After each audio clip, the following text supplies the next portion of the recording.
धर्म प्राण सज्जनों, इस समय केनोपनिषद पर हम लोगों का सत्संग चल रहा है और मंत्र है उसका केनोपनिषद के पहले खंड का तीसरा मंत्र है। न तत्र चक्षुर्गच्छत् न वाग् गच्छत् नो मनो न विद्मो न बीजानीमो यथेतदवशिष्यात् अन्यदेव यत् विदितादथो अविदितादधि इति सुश्रुम पूर्वेशाम एनस्तद् व्याचचक्षिरे। मंत्र का अर्थ हुआ कि जिस आत्मा के विषय में आप सुनने और हम कहने बैठे हैं, न तत्र चक्षुर्गच्छति, वो रूप का विषय नहीं है।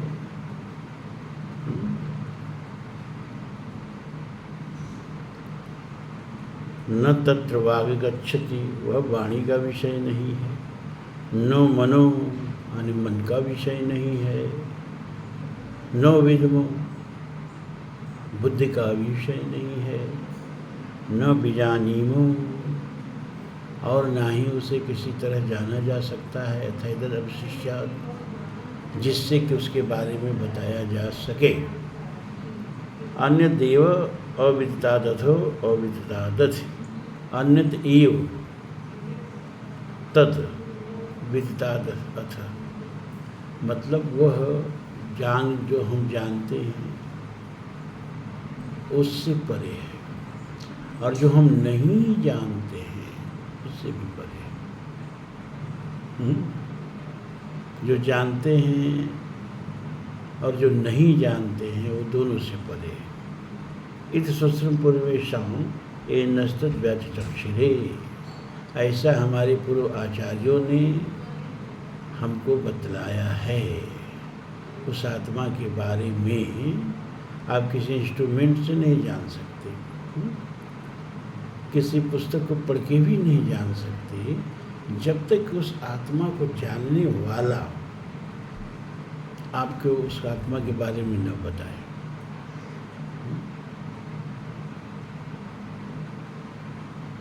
तो पहले तो जो प्रश्न किया कि केन प्रेषितम केनेषितम पतति प्रेषितम मन, किसकी प्रेरणा से मन विषयों में जाता है, और केन प्राण प्रथम प्रेति युक्त, किसकी प्रेरणा से प्राण अपने कर्म का संपादन करता है। केनेषिताम वाचिमाम वदन्ति, और केनेषिताम किसी इच्छा से वाणी जो है बोलती है, और श्रोत्र नेत्र और चक्षु श्रोत्रम को देवो नियुक्त, चक्षु और श्रोत्र को कौन देवता अपने अपने विषयों में नियुक्त करता है। तो ऋषि ने उत्तर दिया, श्रोत्र से श्रोत्रो मनसो मनो यद वाचो वाचो सब प्राणस्य प्राणस्य चक्षु चक्षु से चक्षुर्तमुच्च धीरा प्रीत्या तस्मात् लोकात् मृता भवन्ति, कि वह जो है श्रोत्र का श्रोत्र माने कान का कान है, मन का मन है, वाणी का वाणी है, प्राण का प्राण है, और चक्षु का चक्षु। यह जान करके और इनके द्वारा संज्ञात विषयों से अपने को मुक्त करके जो साधक है वो अमृत तत्व की प्राप्ति कर लेता है। लेकिन फिर गुरु उसकी अनिर्वचनीयता के बारे में इस मंत्र में बताता है कि न तत् चक्षुर्गच्छत्, अरे न वहाँ वो न रूप का विषय नहीं है भैया, आँख वहाँ तक नहीं जाती। न वाग् गच्छति, वाणी वहाँ तक नहीं जाती।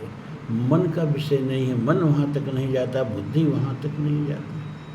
और जितना हम जानते हैं और जितना नहीं जानते हैं वो दोनों से अलग है। ऐसा हमारे पूर्व आचार्यों ने हमें समझाया है। देखो, इस उपनिषद का सबसे पहला जोर जो है वो ये बतलाना है कि आत्मा और परमात्मा दोनों एक है, और परमात्मा कभी दृष्टि का विषय नहीं हो सकता, आपके किसी भी ज्ञान इंद्रिय का विषय नहीं हो सकता, आपके मन का विषय नहीं हो सकता, आपके बुद्धि का विषय नहीं हो सकता। परमात्मा को विषय नहीं बनाया जा सकता, उसे बुद्धि के द्वारा, वाणी के, मन के, किसी भी इंद्रिय के द्वारा नहीं पकड़ा जा सकता है। तो पकड़ा कैसे जा सकता है? क्या पहले देखो, पहले पूरे समुद्र को भरने से बेहतर है कि हमारे पेट में अगर हम समुद्र के प्राणी हैं और हमको समुद्र का पता लगाना है, तो पहले उसी समुद्र का पानी अपने पेट में उसका पता लगा लो। और पता लगाया करिए तो नमकीन है, तो जान लो पूरा समुद्र का पानी उसी गुण का है, पूरा समुद्र का पानी नमकीन है। तो पहले अपने हृदय में बैठे हुए इस चित तत्व को, प्रत्येक चैतन्य को अच्छी तरह से समझो, वही आप हो। वही दृष्टि के पीछे बैठ के देख रहा है, वाणी के पीछे बैठ के बोल रहा है, और सारी इंद्रियों के पीछे बैठ के उन इंद्रियों के कार्य व्यापार का निरीक्षण कर रहा है, दृष्टा है। और मन के पीछे बैठ के, मनन और बुद्धि के पीछे बैठ के विमर्श कर रहा है। तो जो परमात्मा के लक्षण हैं, पहले उसको कहते हैं कि अपने अंदर ये जो प्रत्येक चैतन्य है, इस पर देखो कि लक्षण घटित होता है कि नहीं। तो हमारे वेद और उपनिषद परमात्मा का लक्षण बताते हैं, सत्यम ज्ञान अनंतम ब्रह्म। ब्रह्म सत्य है, ब्रह्म ज्ञान। ज्ञान का मतलब भूगोल इतिहास का ज्ञान नहीं, ज्ञान का मतलब संवित शक्ति, चेतन शक्ति, चित शक्ति, जो सबको जानता है, सबका दृष्टा है। यहाँ इसका मतलब ये है, चेतन से है कि वह चेतन है, वह सत्य है, वह अनंत है। सत्य का मतलब क्या होता है कि जो त्यों काल एक रस रहा, ना सतो विद्यते भावो, ना भावो विद्यते सतो। सत्य का ऐसा नहीं है कि किसी काल में अभाव हो। वो हर काल में बराबर बना रहे, उसी को सत्य कहते हैं। और जो कभी है कभी नहीं है, वो झूठ है। जैसे शरीर जन्म से पहले नहीं है, मरण के बाद नहीं, तो शरीर झूठ है। जो चीज़ आज में ना हो, जो चीज़ अंत में ना हो, मध्य में जितना भी घनीभूत शक्ति लगे, वो झूठ होती है। सपना देखो, सोने से पहले नहीं, जगने के बाद नहीं, तो सपना झूठा होता है। इस सपने से ही सब कुछ समझ लो। तो सत्य का मतलब जो कालातीत हो, जो काल के भीतर न हो, काल से ऊपर हो, कालातीत हो, उसको सत्य कहते हैं। और जो सबका प्रकाशक हो, सबका दृष्टा हो, सब कुछ को देखने वाला हो, सबका सुनने वाला हो, उस बोध शक्ति को जो हमारे भीतर है ना, उसको ज्ञान कहते हैं। इतिहास भूगोल का ज्ञान नहीं। यहाँ ज्ञान का मतलब चेतन शक्ति से है, सब कुछ का जो दृष्टा है उससे है। तो परमात्मा सत्य है, मतलब कालातीत है, काल से ऊपर है, उसका न आदि है, न मध्य है, न अंत है, नहीं तो आदि मध्य अवसाना, अमित प्रभाव बीत नहीं जाना। आदि मध्य और अंत उसका नहीं है, अनादि है, तो काल से ऊपर है। और चिद है, मतलब चेतन है। तस्य भाषा सर्वमिदं विभावति, सबका दृष्टा है, उसी के सापेक्ष से सबकी सत्ता है। सूरज की सत्ता क्यों है कि हमारे भीतर जो चेतन है वो देख रहा है कि सूरज है। अगर ये चेतन न देखे तो सूरज होके भी नहीं है। तस्य भाषा, उसी की भाषा में सब प्रकाशित हो रहा है, सारा ब्रह्मांड प्रकाशित हो रहा है। जो सारे ब्रह्मांड का ज्ञाता है, सारे ब्रह्मांड का दृष्टा है। तो सत्य हो गया, ज्ञान हो गया, अनंत। अनंत मतलब क्या कि जिसका अंत न हो, यानी जो देश के भीतर न हो, यहाँ है वहाँ नहीं है, वहाँ है वहाँ नहीं है, ऐसा नहीं है। परमात्मा अनंत है, यानी वह देश से ऊपर है, वह काल से ऊपर है, और चिद कह करके, ज्ञान कह करके बताया कि वह जड़ से ऊपर है। ऐसे समझो, मतलब क्या, टाइम, स्पेस और मैटर, ये तीन ही चीज़ें बताया आइंस्टीन ने कि ये तीनों से ब्रह्मांड है। सापेक्षा उसके रिलेटिव थियरी में यही है, स्पेस, मैटर और टाइम, और परमात्मा इन तीनों से ऊपर है। सत्य कह करके कह दिया काल से ऊपर है, ज्ञान यानी चेतन कह दिया कि मैटर से, पदार्थ से ऊपर है, और अनंत कह दिया कि देश से, स्पेस से ऊपर है। स्पेस उसमें है, वह स्पेस में नहीं है। देश उसमें है, वह देश में नहीं है। सर्वतः पाणिपाद होता, सर्वतः पक्षी शिरोमुख, सर्वतः सुतमत लोके सर्वम आवृत तिष्ठति। वह यहाँ वहाँ कहाँ नहीं है, सब जगह एक साथ है। अरे ब्रह्मांड उसके भीतर है, वह ब्रह्मांड के भीतर नहीं है। नाभ्यामासी दंत रक्षकुं सृष्टि देव संवर्तत परभ्याम भूमिर दिशा श्रुत तथा लोकाम कल्पयन्। तो ये तीन ब्रह्म के लक्षण हमको मिल गए। ब्रह्म अनादि है, ब्रह्म अनंत है, और ब्रह्म चेतन है। अब हम ये देखेंगे कि हमारे भीतर जो ये आत्मा बैठी है, ये आत्मा ही बोल रही है कि आत्मा बैठी है। दिक्कत तो इस बात की है। आप समझते हो कि जैसे शरीर है, वैसे कोई एक ऊर्जा आत्मा का इसमें कोई चीज़ रखी नहीं। आप ही आत्मा हो, ये आपका शरीर है, आप शरीर नहीं हो। आप मैं हो, मैं और मेरा, खुद मैं हो और सारा ब्रह्मांड मेरा है। मेरा शत्रु है, मेरा मित्र है, मेरा पुत्र है, मेरा कलत्र है, मेरी पत्नी है, मेरा पिता है ना। मैं का सब है, मैं सबका साक्षी है, मैं सबसे संबंध जोड़ता है। ये मैं ही आत्मा है, ये मैं ही। आप देखो, ये अब मिलाते हैं कि मैं जो है इसमें ब्रह्म के लक्षण घटित करते हैं, और तब पता चलेगा कि अयम आत्मा ब्रह्म हो। तब पता चलेगा कि जो मेरे भीतर मैं है,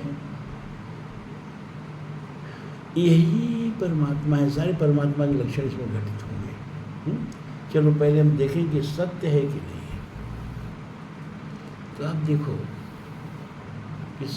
किस तरह से संसार बदल रहा है ना। श्रीणते इति स संसार, जो प्रतिपल सरक रहा है, प्रतिपल सड़ रहा है, प्रतिपल विशीर्ण हो रहा है, प्रतिपल एंट्रोपी थर्मोडायनेमिक्स का एक नियम है। यह ब्रह्मांड धीरे धीरे क्षरण को प्राप्त हो रहा है, इसीलिए इसको संसार कहते हैं, क्योंकि सरक रहा है।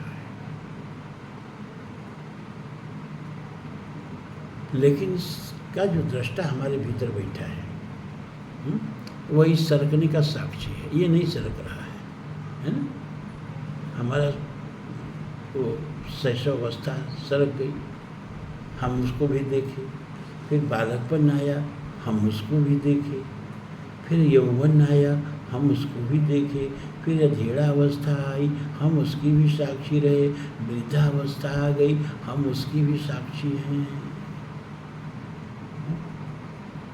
इतना तक तो मैं नहीं बदला ना। बचपन गया, जवानी गई, वृद्धावस्था जा रही है, लेकिन मैं सबको देख रहा है, मैं नहीं न बदला। बस अब यही अनुभव बाकी है कि मरने के बाद मैं रहता है कि नहीं। ये अनुभव तो मरने के बाद ही होगा, या तो फिर गुरु के वचनों में विश्वास करने से होगा, या तो शास्त्र के वचनों में विश्वास करने से होगा। लेकिन हमारा शास्त्र कहता है कि ये शरीर मरता है, ये मैं नहीं मरता है। मतलब ये जो चित्त तत्व भीतर बैठा है, आत्मा जो भीतर बैठी है, ये नहीं मरते है। और हम आत्मा है, अयम आत्मा, हम आत्मा है। ये मरण का भी साक्षी रहता है और ये जन्म का भी साक्षी रहता है। कभी कभी तो पूर्व जन्मों की लोगों को याद आ जाती है।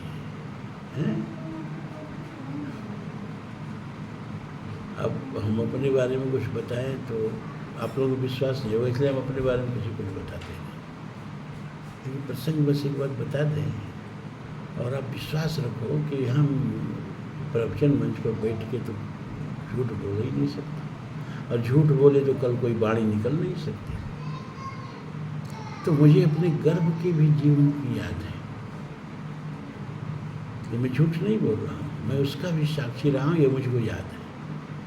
और एक जन्म की मुझको याद है जब मैं चींटी था और एक सांप के फण पे रेंग रहा था, और वह सांप एक वृक्ष पे बैठा था, और उसका फण जो है हमको कैसा लग रहा था जैसे हम 10 बाई 10 के कमरे में हो। ये मुझे घटना याद है। ऐसे बहुत सी घटनाएं जो बाद में घटित होने वाली हैं मुझे पहले मालूम हो जाती है। ये कोई चमत्कार बताने के लिए नहीं कह रहा हूँ, न कोई मैं वो जो आजकल फैला रहे हैं लोग, ये सब अध्यात्म में सब चलता ही नहीं है। लेकिन ये बताना जरूरी हो जाता है कभी कभी अपने अनुभवों को कि भैया इस शरीर के अंत के साथ मैं का अंत नहीं होता है। इस प्रमाण के लिए मैंने बात बताई, आपको विश्वास करिए इस बात पर। ये मैं जो है ये मरण का, जन्म का भी साक्षी, मरण का भी साक्षी, और अपने अंतःकरण से जुड़ा है तो अपने शरीर का साक्षी, और जब ये अंतःकरण के बंधन से मुक्त हो गया तो सारे ब्रह्मांड का साक्षी। फूटा घट घट जल जल ही समाना, ये तत्कथन किया है। जल में कुंभ है, जल में कुंभ, कुंभ में जल है, बाहर भीतर पानी, अफूटा कुंभ जल जल ही समाना, यह तत्कथन किया है। तो हम थोड़ा सा विचार करें ना तो हम पाएंगे कि शरीर बदल गया, ये मौसम बदल गया, लोग बदल गए। हम गांव में आते हैं तो 20-25 वर्ष के बच्चों तक को तो नहीं पहचान पाते हैं, 30 वर्ष तक के बच्चों को नहीं पहचान पाते हैं।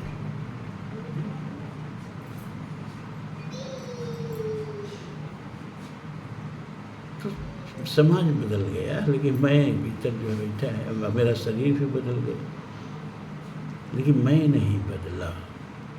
तो ये मैं जो है इसमें सत्य तो घटित होता है। मन क्या कि मतलब इसका आदि है, न मध्य है, न अंत है, और इसका भी नहीं बदलता है, और ये बदलाव का साक्षी, हर प्रकार के बदलाव का दृष्टा है, साक्षी। ये सत्य इसमें घटित हो गया। अब चित्त देखो, अरे चेतन है ही, ये चेतन निकल जाता है तो देखो शरीर तो जड़ है, ये हिल भी रहा है, बोल भी रहा है, जो भी कर रहा है, इसलिए कि इसमें ये चेतन तत्व बैठा है।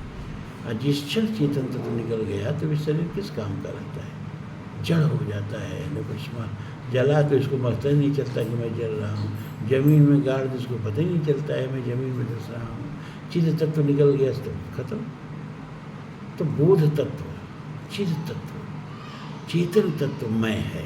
ये मैं माने आत्मा, मैं माने आत्मा, और कोई दूसरा आत्मा नहीं है। ये मैं जो चेतन मैं कर रहा है ना, या मैं का मतलब घमंड मत समझना, मैं का मतलब अस्मिता, अस्तित्व, घमंड वाला मैं नहीं कि उनको बहुत मैं हो गया, वो मैं नहीं। ये मैं वो जो कि शरीर में बैठ के सबका साक्षी है। सुख आया, दुख आया, सबका साक्षी है।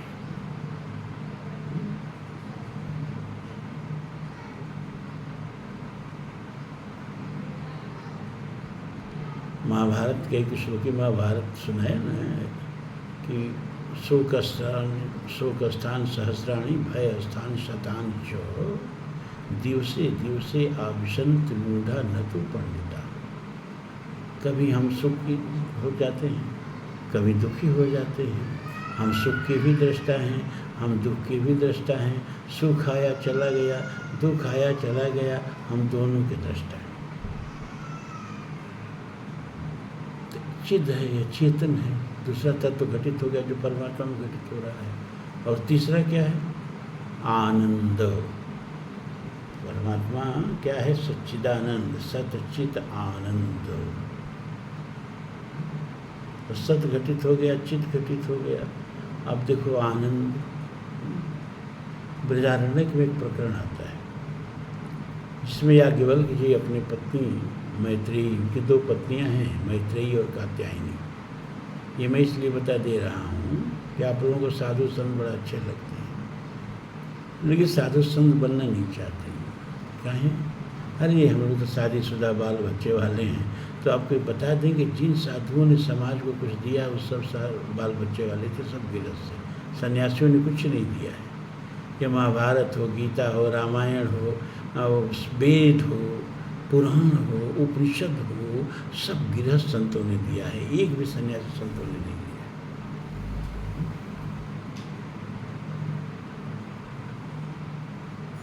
तो ये बहाना नहीं चलेगा, हम बाल बच्चे घर गृहस्थी वाले हैं तो हम संत नहीं बन सकते। अरे आज गृहस्थ संतों का अभाव हो गया, इसीलिए समाज में इतना भ्रष्टाचार बढ़ा हुआ है।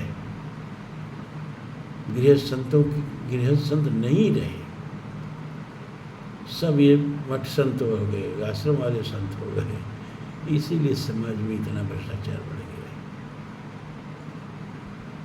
पहले हर घर में एक रामायणी होता था, दिन भर अपना खेती बाड़ी का काम करते थे सब। शाम को चौपाल में अपना एक हल जोत के आके रखा, पहना हल, और इसके बाद शाम को बैठ के रामायण का प्रवचन कर रहा है, फिर सुबह जाके हल हाँक रहा है। गांव गांव द्वार द्वार रामायण गीता पहले हुआ करती थी। अब तो बस जैसे हम चिड़ियाघर देखने जाते हैं वैसे साधु संतों को देखने जाते हैं। समाज से अलग बैठे हैं लोग। तो वो 2-4 मिनट जो समय मिलता है वो हाले चाल में बीत जाता है, आध्यात्मिक चर्चा कहाँ हो पाती है।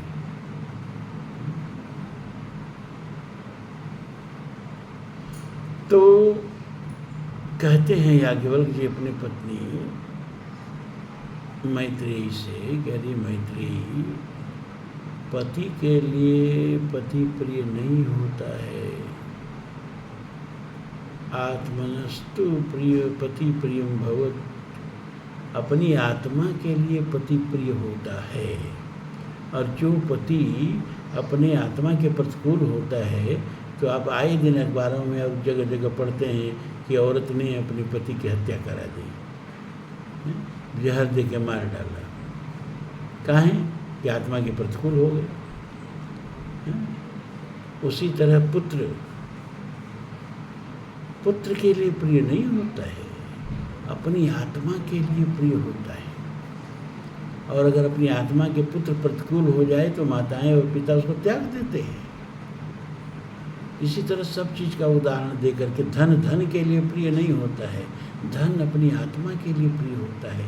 पशु के लिए प्रिय नहीं होता है, पशु अपने आत्मा के लिए प्रिय होता है।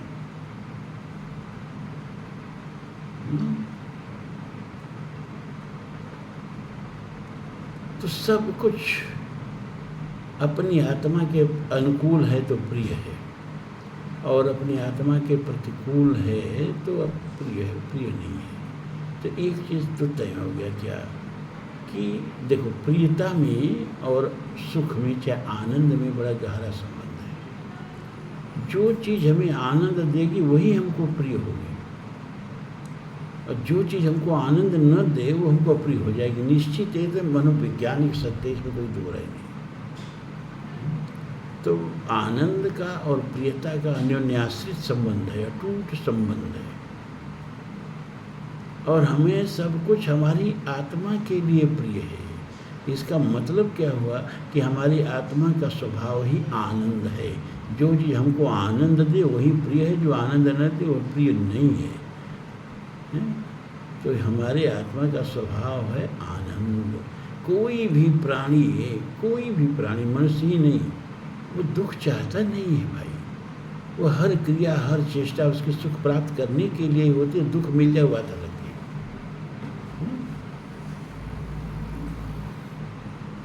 तो 3 चीज़ें हमारे मय में घटित हो गई। हमारे भीतर जो चेतन तत्व है, प्रत्येक चैतन्य है, 3 चीज़ें घटित हो गई। क्या?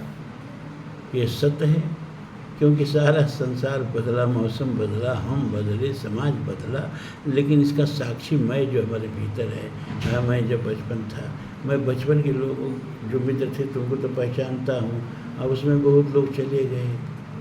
आगे जो नई पीढ़ी खड़ी हो गई इनको पहचानता नहीं हूँ। मैं तो वही हूँ, समाज बदल गया, मैं नहीं बदला। मौसम बदल गया, मैं नहीं बदला। देश बदल गया। कभी अखंड भारत था, पाकिस्तान और बांग्लादेश, अफगानिस्तान और ये सब ब्रह्म देश और मलय और श्याम और कंबोज, ये सब भारत अखंड भारत था। टुकड़े टुकड़े टुकड़े टुकड़े होता गया। और कितने लोग अभी जिंदा होंगे जिनके समय में पाकिस्तान पैदा हुआ होगा। तो देश बदल गया कि नहीं बदल गया? कभी सिंध प्रांत हमारे राष्ट्रगान में है ना, पंजाब सिंध गुजरात मराठा, आज सिंध ही को पाकिस्तान बोलते हैं। हमारे वेद की ऋचाएँ जो है ना, उस सिंध प्रांत में ही फूटी। वेद में केवल एक बार, चारों वेद में एक बार गंगा का नाम आया है। ऋग्वेद के 10वें मंडल का 75वां सूक्त, नदी सूक्त, एक बार गंगा जी का नाम आया है। सिंध का नाम 200 बार आया है, सिंध नदी का नाम, सरस्वती नदी का नाम, पंजाब में बहने वाली नदियों का नाम आया है।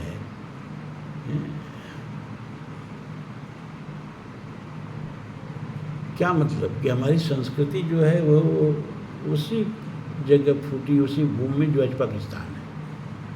बदल गया देश। लेकिन जो लोग अखंड भारत में अभी जिंदे हो 47 से पहले के, तो यही कहेंगे कि देखिए कभी देश हमारा इतना बड़ा था, अब देश इतना छोटा हो गया। तो देश बदल गया, देश टूट गया, उसके साक्षी वो नहीं बदले, वो बना रहा। तो ब्रह्म के जो तीनों लक्षण हैं, सत्य चित आनंद, वो तीनों के तीनों इस अपने मय के भीतर में घटित होते हैं। इसीलिए कहा कि वह जो अनंत चैतन्य है ना, और तुम में कोई अंतर नहीं है। द्वा सुपर्णा सयुजा सखाया समानम वृक्षम परिशस्व जाते तयोर अन्यो पिप्पल स्वाद अति अनस्नयो अभिचाक्षित। बहुत महत्वपूर्ण ये मंत्र है, कई उपनिषदों में आया है कि वह भी सुपर्ण तो वह भी सुपर्ण, मतलब हमारा और ब्रह्म का एक ही जाति है। ईश जीव सम सहज संघाती, एक ही जाति है। सयुजा, ये नहीं कि ब्रह्म पहले पैदा हुआ हम बाद में पैदा हुए, न वो पैदा हुआ न हम पैदा हुए, न जायते मृते वा कदाचित, नायम भूत्वा भविता वा न भूय जो नित्यो शास्त्रोयम पुराणो न हन्यते हन्यमाने शरीरे। ये न हमारे भीतर का चेतन पैदा हुआ न वो पैदा हुआ, दोनों अजन्मा हैं। दोनों कोई बड़ा छोटा नहीं है, क्योंकि जब पैदा काल से भीतर आदमी रहे तो बड़ा छोटा हो, जब दोनों कालातीत हैं तो कौन बड़ा है कौन छोटा है? तो जात हमारी एक है क्या? वो भी चेतन हम भी चेतन। द्वा सुपर्णा, दोनों सुपर्ण, यहाँ दोनों सुपर्ण करके सिद्ध किया कि दोनों एक जात के हैं। वो भी चेतन हम भी चेतन। ईश्वर अंश जीव अविनाशी, चेतन अमल सहज सुख राशि। वो भी चेतन हम भी चेतन। सयुजा, साथ साथ जन्मने मरने, मतलब क्या कि न वो जन्मता मरता है न हम जन्मते मरते हैं, दोनों शाश्वत हैं, दोनों सनातन हैं। सखाया, तुलसी ने भी लिखा इस जीव सम सहज संघाती। अरे वो मालिक, हम गुलाम नहीं हैं भाई, हम दोनों एक दूसरे के सखा हैं। समानम वृक्षम परिशस्व जात, और एक ऊपर नीचे कुछ नहीं, इस अनंत में ऊपर नीचे मध्य अंत कुछ नहीं होता है। एक कृतज्ञ ने ईश्वर की परिभाषा दी कि ईश्वर वह वृत्त है जिसका केंद्र सब जगह है और परिधि कहीं नहीं है। देखिए समझिए, ईश्वर वह वृत्त है जिसका केंद्र सब जगह है।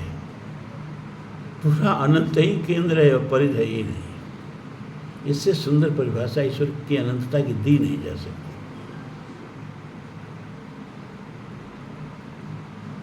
कहा बस एक अंतर है क्या कि यह जो प्रत्यक्ष चैतन्य है, एक अंतःकरण से अपना संबंध जोड़ दिया है। जैसे बिजली न ठंडी है, न हवादार है, न ही गर्मी है, कुछ नहीं है। बिजली बिजली है, लेकिन हीटर से संबंध जोड़ ली तो गर्म हो गई, एसी से संबंध जोड़ ली तो ठंडी हो गई, फ्रिज से संबंध जोड़ ली ठंडी हो गई, पंखा से संबंध जोड़ ली तो हवा देने लगी। उसी तरह से यह चित्त तत्व जिस जिस तरह के अंतःकरण से जुड़ता है उस तरह का व्यवहार करने लगता है। करना क्या है कि योग के द्वारा, साधना के द्वारा, सत्संग के द्वारा बस यह जो चिन्मय तत्व है, यह जो जड़ से अपना संबंध गांठ लिया है, जड़ चेतना ही ग्रंथ पड़ गई, जदब मृषा छूटत कठिनाई, इसी गांठ को छोड़ना है। चाहे वो तीर्थाटन से छूटे, चाहे योग से छूटे, चाहे भक्ति से छूटे, चाहे जैसे छूटे, यह जब तक नहीं छूटे सब करना व्यर्थ है। इसी को कहा अतिमुच्च धीरा। ये जो चारों तरफ विषयों की कीचड़ में फंस गए हो तुम, और उसी से तादात्म्य करके अपना स्वरूप समझ रहे हो, शरीर से तादात्म्य करके अपने को शरीर समझ रहे हो, मन से तादात्म्य करके अपने मन समझ रहे हो अपने को, बुद्धि से तादात्म्य करके बुद्धि समझ रहे हो अपने को। इन सब के संबंधों से अपने को विरत करके अपने चिन्मय स्वरूप में समाहित होना, यही सत्संग का उद्देश्य है, यही मनुष्य जन्म धारण करने का परम उद्देश्य है। साफ साफ कहा, इसी केनोपनिषद में कहा, यह चेद वेदी सत्यमस्ति न चेद या वेदी महति विनष्टि भूतेश विचित धीरा प्रेता तस्मात् लोकात् मृताभूम। अरे शरीर के रहते रहते यह काम अगर कर लिए, अपने भीतर बैठे इस तत्व को इसके स्वरूप में समाहित कर लिए, अपने को अपने में समाहित कर लिए, और आप मान गए कि जितना कुछ है मैं इसका दृष्टा हूँ, मैं इसमें संलिप्त होने वाला नहीं हूँ, तो आप समझो कि मनुष्य जो जीवन धारण करने का चरम पुरुषार्थ जो है उसे आपने प्राप्त कर लिया। तो यही चीज़ इस समय बार बार समझाई जा रही है ना, कि भैया देखो वाणी का विषय नहीं है, मन का विषय नहीं है, बुद्धि का विषय नहीं है, लेकिन तद विज्ञानार्थम गुरुमेवाभिगच्छेत्, तो उसको जानने के लिए गुरु के शरण में ही जाओ। गीता में भी कहा, तद विद्धि प्रणिपातेन परिप्रश्नेन सेवया उपदेक्ष्यन्ते ज्ञानम ज्ञानिनः तत्त्वदर्शिनः। समित पाणी होकर के और विनम्रता के साथ समर्पण करके गुरु के चरणों में बैठो, उसके उपदेश से, वो भी एक दिन दो दिन में छू मंत्र जादू नहीं है, बहु नाम जन्म नामंते, बहुत जन्म की साधना का है, एक जन्म में भी घटित हो सकता है, लेकिन बस ये कहीं शर्त है कि जब बहुकाल करिए सत्संग। अभी संसार के विषयों को सुनते सुनते मन बुद्धि सब संसारिक हो गई। अब जब इस तरह के प्रवचनों को सुनोगे आप, तो एक न एक दिन एक समझ में आने लगेगा कि ये पहले तो ये आज समझ में आया ना आपके कि ये आत्मा क्या है, ये मैं जो भीतर कर यही आत्मा है, कोई दूसरी चीज़ नहीं है। अब उसका रूप मत बनाने लगना, न तस्य प्रतिमा अस्ति, वेद कहता है उसको कोई रूप मत बनाने लगना, कोई रंग मत देने लगना। रूप रंग गुणजात जुगत भिन्न, न रूप है न रंग है न जात है, क्योंकि जिसका रूप रंग होगा भैया ना वो नासवान होगा। यह नासवान नहीं है, अविनश्वर है, इसलिए किसी भी रूप में बंधने वाला नहीं, किसी भी देश में बंधने वाला नहीं, किसी भी इंद्रियों के जाल में फंसने वाला नहीं। मन और बुद्धि से ऊपर, मन समेत जय जानन बानी तर्क न सके सकल अनुमानी। बस इतना समझो कि जिस चीज़ को हम देखते हैं वो हम नहीं होते। हम अपनी बुद्धि को देखते हैं, बार बार कहते हैं बुद्धि काम नहीं कर रही है हमारी, तो बुद्धि को देख रहे तभी न बोलते हैं। मन को देखते हैं, इस समय मन बड़ा मेरा घबरा रहा है, तो मन को देख रहे तभी तो मन पर समीक्षा कर रहे हैं, और शरीर के हर अंग देख ही रहे हैं, और शरीर के द्वारा विषयों को देख ही रहे हैं। जिस चीज़ को हम देख रहे हैं वो हम नहीं है। लेकिन आप कभी अपने मैं को नहीं देख सकते, क्योंकि सबको देखने वाला है। जो सबको देखने वाला है उसको कैसे देखोगे? विदारण्य कहता है विज्ञातार मरे कीन भी जानिया। अरे जो सबको जानता है उसको जानने के लिए फिर किस जानने वाले को ले आओगे? तो इस कैसे हम आत्मा तक पहुँचेंगे? यह इस तरह से कि अन्वय व्यतिरेकाभ्याम, यह स्यात् सर्वत्र सर्वदा। इसको जानने का ही मतलब है अन्वय और व्यतिरेक। व्यतिरेक माने ये आत्मा नहीं, ये आत्मा नहीं, ये आत्मा नहीं, हम इसके दृष्टा हैं और जो हम देखते हैं वो हम नहीं हैं। एक दिन पाओगे आप कि हम सब देखते हैं बस अपने को छोड़ के। इसलिए हम ही आत्मा है, इसीलिए मैं ही आत्मा है। ये सबको देखता है, अब खुद को कैसे देखे? सबको जानता है, लेकिन जिसको जाना नहीं जा सके वही चीज तो तुम्हारे भीतर बैठा है, वही आत्मा है। तो आज इतना ही। इसी तरह धीरे धीरे देखो भैया, आपको लग रहा होगा कि कहीं बत्तियाँ बार बार समझा रहे हैं। अरे समझ में आ जाए यही बत्तियाँ तो आगे सत्संग की जरूरत नहीं पड़ेगी। अब उपनिषद में ब्रह्म विद्या में जाओगे, इसमें कहानी किस्सा तो है नहीं कि आज एक कहानी सुनाए, कल दूसरी कहानी सुनाए, कल तीसरा चुटकुला सुनाए, ऐसा नहीं है। और देखो दार्शनिकों को ना आधा पागल कहते हैं। एक दार्शनिक था, बड़ा भुलक्कड़ था, तो वो सोने से पहले हर चीज़ नोट कर लेता था। कलम यहाँ रखा, ये चीज़ यहाँ रखा, जूता यहाँ रखा, घड़ी यहाँ रखा, हर चीज़ नोट करके रख लेता था ताकि उठे तो उसको देख ले कौन चीज़ कहाँ रखे हैं। बड़ा भुलक्कड़ था। गाड़ी का चाबी यहाँ रखा, यहाँ तक लिखता था कि और मैं को खाट पर रखा, यानी मैं खाट पर सोया, अपने को भी नोट कर लेता था। अब उठा एक दिन, सब डायरी में देखने लगा, वो वहाँ जा कोई चीज़ उठाने लगा, सब चीज़ को पकड़ लिया। अब मैं को देखे तो खाट पर है नहीं है। अब बड़ा चिंता में पड़ा, चिंता में बैठा रहा। उसकी पत्नी आई, क्या है आज उदास बैठे हैं भाई, आज ऑफिस नहीं जाना है, काम नहीं करना। का क्या करें, सब सामान नोट किए, सब सामान अपनी जगह पर है। अब मैं को लिखा कि खाट पर, तो खाट पर तो मैं है ये नहीं है। कहा तो तुम कौन हो? अरे तुम ही न मैं हो। सबको ढूंढ लिए, अपने को कैसे ढूंढोगे भैया? अपने को कैसे ढूंढोगे? अपने को मत ढूंढो, तुम बस समझो कि सबको ढूंढने वाला, सबको देखने वाला, सबको जानने वाला, सबसे अपने को व्यतिरिक्त कर दो तो तुम ही बचोगे और कुछ नहीं बचेगा।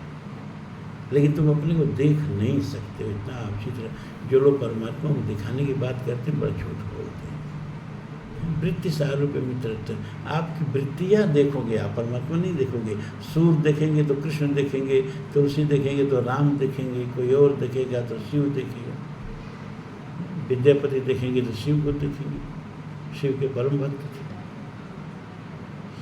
कोई शक्ति का भक्त है, शक्ति को देखेगा। एकम सद विप्रा बहुधा वदन्ति, इतना नहीं कि शिव अलग हैं, राम अलग हैं, कृष्ण अलग, अलग कोई नहीं है। लेकिन यही के हृदय जहाँ जस प्रीति प्रभुतः प्रकट तहाँ तेरी रीति। तो आप भी ये सत्संग प्रवचन सुनते सुनते आपका वृत्ति जो है ना ब्रह्माकार हो जाएगी, भगवताकार हो जाएगी। और अब वृत्तियों में जो नाना प्रकार की चीज़ें आ रही हैं, उन वृत्तियों में अब आपके संस्कार के अनुसार आपका इष्ट की मूर्ति बनने लगेगी। संस्कार के अनुसार इसलिए कहा कि शराबी है ना, तो उनका देवता देखो, वो उनको देवता मान लेते हैं। वो काशी में है ना, क्या कहते हैं, भूत क्या कहते हैं, का भैरव, भैरव, भैरव। तो शराब पिलाते हैं, सब खूब शराब पीते हैं, कहेंगे उनके इष्ट भैरव है ना। आज जो गांजेड़ी हैं शिव जी को गांजा पिलाते हैं, जो भंगेड़ी हैं शिव जी को भांग पिलाते हैं। ऐसे ऐसे भी देवता हैं जो शराब पीते हैं, क्योंकि शराबियों का देवता शराब नहीं पिएगा तो क्या पिएगा। उनको पूजा भी करनी है, संत भी बनना है और शराब भी पीना है, तो देवता को शराब पीना नहीं लगे। मांसाहारियों का देवता मांस खाता है, और बकरा बकरी सब चढ़ता है कि नहीं चढ़ता, कितने कितने शक्तिपीठों पर। तो जैसा आपका संस्कार वैसे ही आपका परमात्मा। मतलब क्या कि परमात्मा ने आपको नहीं, आपने परमात्मा को बनाया है अपने संस्कारों के अनुकूल। अब शिव, तुलसी के शिव जो हैं वो भांग गाजा थोड़े पिएंगे। मतलब नमामि शमीशान निर्वाण रूपम विभुम व्यापकम ब्रह्म बीज स्वरूपम। निजम निर्गुणम निर्विकल्पम निरीहम चिदाकाशमाकाशवासम भजेयम निरंकारम ओकारम मूलम तुरीयम गिरा ज्ञान गोतीतमीशम गिरीशम करालम महाकाल कालम कृपालम गुणागार संसार पारम नतोहम तुषारादृशंगास गौरम गभीरम मनोभूत कोटि प्रभासी शरीरम अस्फुरन मोह कल्लोल चारु गंगा लसत बाल बाहुलिंदु कंठे भुजंगा। अब ये शिव तुलसी का संस्कार बोल रहा है, ये तुलसी का संस्कार बोल रहा है। तो जय के हृदय जहाँ जस प्रीति प्रभुतः प्रकट तहाँ ते ही रीति। आपको भगवान आपको बनाया, वो छोड़ो, आप भगवान को बनाते हो अपने संस्कारों के अनुकूल। अच्छा, मुसलमानों में मांस खाना मोहम्मद साहब को खुद खाते थे, सिखों में गुरु नानक जी खुद खाते थे, बुद्धों में बुद्ध जी खुद खाते थे। इसलिए कोई बौद्ध होटल ऐसा नहीं मिलेगा जो मांसाहारी ना हो। जैसा लोगों की रुचि है वैसा लोग बना लेते हैं अपना अपना परमात्मा। लेकिन अब जो उपनिषद सुनेगा, जो रामायण सुनेगा, जो गीता सुनेगा ना, तो उसका तो परमात्मा शुद्ध सच्चित आनंदमय बनेगा। तो आप लोगों के हृदय का भी एक संस्कार मैं कर रहा हूँ, ताकि उसमें जब परमात्मा आवे, अरे जल में कोई दोष नहीं, गंदे पात्र में रखोगे गंदा हो जाएगा, जूठे पात्र में रखोगे जूठा हो जाएगा, निर्मल पात्र में रखोगे जल स्वच्छ निर्मल रहेगा। तो जय के हृदय जहाँ जस प्रीति, तो परमात्मा गंदे हृदय में आ जाता था तो वह गंदगी का रूप धारण कर लेता है। इसीलिए चित्त का संस्कार जरूरी है। इसीलिए शंकराचार्य जी ने ज्ञान मार्गी होते हुए भी कर्म को महत्व दिया है। चित्त शुद्ध है, कहा कि कर्म से चित्त शुद्ध होता है, और जो चित्त शुद्ध होता है तो वस्तु उपलब्ध है। तब जो वास्तविक वस्तु है, वेद्यम वास्तव मस्त वस्तु से विशुद्धम तापत्रयोन मूलम, भागवत में कहा ना व्यास जी ने कि भागवत का उद्देश्य क्या है? वेद्यम वास्तव मत्र वस्तु शिवदम, जो वास्तविक वस्तु है इस ब्रह्मांड का शिव तत्व, उसको जलाना इस भागवत का उद्देश्य है। अरे कम आश्चर्य की बात नहीं है कि भागवत का 3 मंगलाचरण शुरू कर देखो, उसमें कृष्ण जी का नाम ही नहीं आया है। कृष्ण का चरित्र करने जा रहे हैं और नाम शिव का ले रहे हैं। वेद्यम वास्तव मत्र वस्तु शिवदम तापत्रयोन, नाम शिव कर लेते हैं। तीनों स्तुति को भागवत के देखो, उसमें कृष्ण जी का नाम ही नहीं है।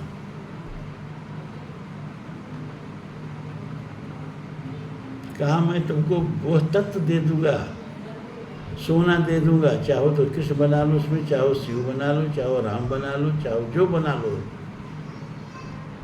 मैं कोई रूप नहीं दे रहा हूँ, मैं तत्व दे रहा हूँ इस भागवत। चलिए फिर ये सत्संग का क्रम चलता रहेगा। अब यही देख रहे हो ना कि ऋषि लोग हाथ उठा दे रहे हैं कि कैसे समझाएं। मेरे सामने भी वही समस्या है कि जो मैं समझ रहा हूँ, जो समझ चुका हूँ, उसको किन शब्दों के द्वारा आप तक पहुँचाऊँ। ऐसे भी ना आपका अपना चेहरा इस समय देख रहा हूँ, आप लोग की सावधानता में बैठे हो वो भी नहीं देख रहा हूँ, फिर भी आप लोगों के निमित्त बोल रहा हूँ। इन्हीं शब्दों के साथ आज का कार्यक्रम इतना ही। धन्यवाद। साधुवाद।